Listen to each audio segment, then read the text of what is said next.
is everywhere with GPS, with all that stuff.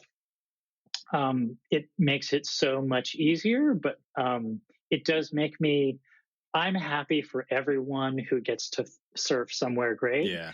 But having had the experience of like just writing something down on a piece of paper and just driving until you find a wave, just having had that experience, I feel like, man, that's really awesome. But people won't really get that anymore. Yeah. I mean, people will still have plenty of, the age of discovery is not over, but it is a little different. I find that devices also prevent you from having to interact as much.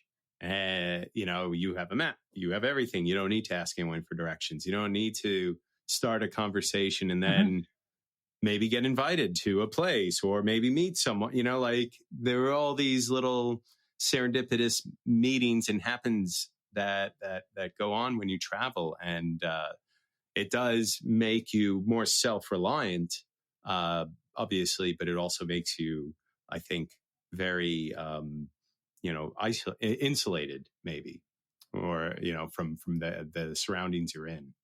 Yeah, I think you're right. Like if when you go somewhere and your only objective is to just take a resource, which is waves, you don't interact with any of the people who the place you're visiting. Mm-hmm. You come there as a consumer, and surfing doesn't have the best relationship with like a selfish consumer attitude sometimes, because especially like, with, colonization and just like that whole conversation, going somewhere and not paying attention to the people or the place around you is something that can very easily happen. Absolutely. So while you're in Indo, you're like thinking, I need to start an ice cream shop. There's no good ice cream here. I need good ice cream. Is that like how it came about? Like you're just like, what is this? That's mixture with powder and stuff. That's not ice cream. I don't know. You're getting shacked at being in, and you're like, man, I could go for a scoop right now. I really wanted to start something with my friend Pat, and we had the idea to create like a motorcycle ice cream cart. I love it. I thought to myself, like, if later in life I want to come back to live in Indonesia long term, I can always do that when I'm older. I met a lot of people who expatriated really young or left the US because they were really running away from something very specific. Yeah. And none of those people were happy. Like, because the shit follows you wherever you go. Getting what they want. You can't run from yourself, Ed. Yeah. And I thought, man, I do not. Yeah. I was like, there's nothing wrong about the place, but like, I don't want to be a person who's just running away from something. Mm-hmm. So I was like, man, I'll go back to the US. Like, I'll try to start this business with my friend. And trying to start like a motorcycle ice cream cart is the worst and most dangerous like thing you could ever imagine. Like, almost killed ourselves each several times, and we didn't contract anybody else to build it for us. I just built it myself. Like, well, you are a handyman. Ripped apart an old Bellarex ice cream. Yeah, I ripped apart an old Bellarex ice sidecar and built like an insulated freezer for it, and never got the weight balance quite right. So no matter where we went, it would just want to flip over like while you're trying to drive the thing. And at the end of our first summer doing that, I thought to myself, if we ever pay anyone else to do this, they will die. You will have to pay some life insurance or something on that. I mean, yeah. So we kept up with the ice cream business, but like ditched the motorcycle cart after the first year because it was just going to kill somebody. Now, the name Milk Cult,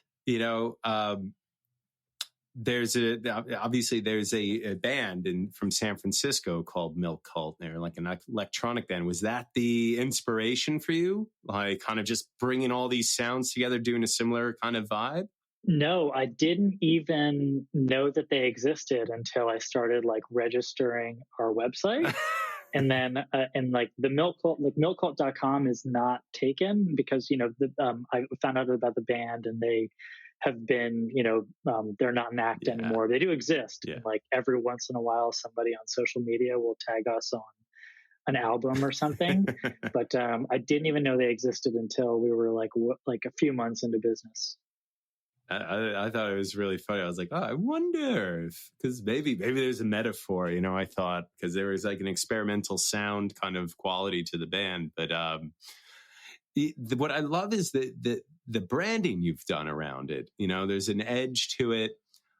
Definitely, it's interesting, like seeing Milk Cult come out, and you also see like Kith treats, and you're starting to see these kind of, not just ice cream shops, but brands that you've built. And I really, was that part of your consciousness when you were making Milk Cult? Was that like, we're going to not just make ice cream, we're going to make this a really cool brand and maybe expand off of that?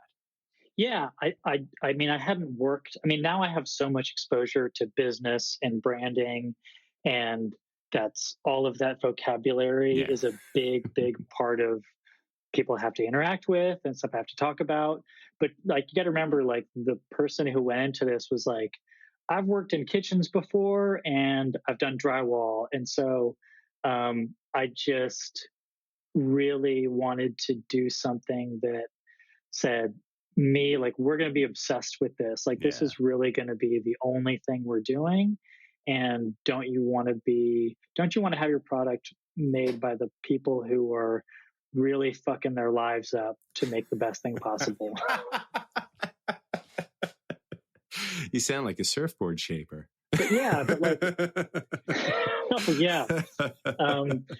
But I think that, I think a lot of the times, like, I wanted to be very, and I think you said, like, it comes across in our branding stuff. Like, I definitely want to feel tongue in cheek with like, hey, like, we're, as far as like being a brand, like, we're not taking ourselves too seriously here. Mm-hmm. And it's just kind of like playing on this, like, yeah, we're like absolutely obsessed with this and it's like all we have going on. But at the same times, we don't want people to feel like we're not in on the joke, like we're idiots. Well, I want to discuss one incident that had happened was the Bangkok brothel incident, where you had named a ice cream after, you called it the Bangkok brothel. It was a coconut cream and everything, and it sounded really delicious. But there was, unbeknownst to you at the time, I guess, the implications of that and sex trade and sex workers, and there were some people who came out with you, but came out against the name at first. But then you were able to kind of learn and take it and do something really positive with it. And I was hoping maybe you can kind of give a little bit of the story to our listeners, because I thought it was an incredible story, actually, like really amazing that a company, makes something kind of like, oops, shit, I fucked up. Here's how I learn and do it right. And I think it's a good model for a lot of companies and a lot of people even.